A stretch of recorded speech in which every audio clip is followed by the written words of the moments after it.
Hey Casey, apparently this is something I need to tell you. It worked out perfectly, the sword I was doing. Well, I added the pommel perfectly. Just set this down and I'll show you. Apparently I am wearing it right now, and yeah, it's still in the middle of the day, so it should be able to get a good glimpse. So I got these two crates set up. So you can probably tell that there's a ring pommel right there. So all I had to do was like cut like a V shape, like it went toward this area, using something like actually it's a hacksaw, but you know, that's originally used for aluminum or hollow pipe. But I had it pretty steady, which is good. I trained my grip and my arms so that I have it good and steady. But it did very well. Every bit of it, the rest of it is just wood. So yeah, you can tell right there that's wood there. So I had to leave that exposed to where it won't stick, you know, inside the sheath.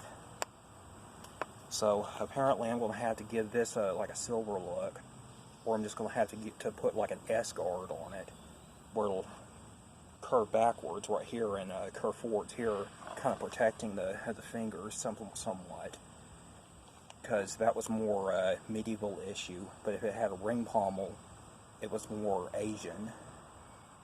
You probably tell the resemblance of the Mongolian sabers if you think about that, you know. So that's pretty smart. Pretty smart to think of it that way.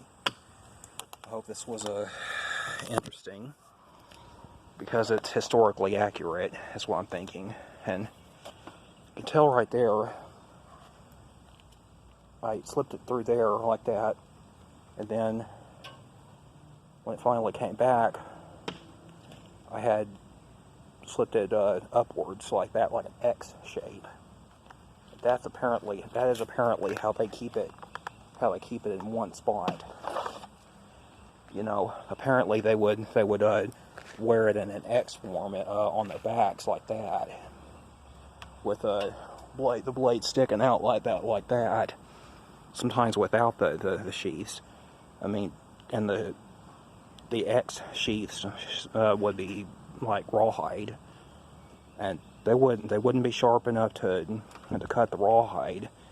But wearing it like this, it would still be possible to draw from horseback, even because they take the reins and they draw with it backwards, you know.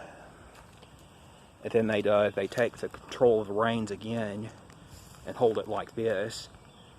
And this is why they nicknamed them the Devil's Horsemen. They have it like this in both hands. Both hands would have the reins with the fingers holding the swords and the reins together, and they'd go past and get their enemies right in the armpits. That would kill them instantly. They'd fall right off their horses, bleeding to death. They were deadly.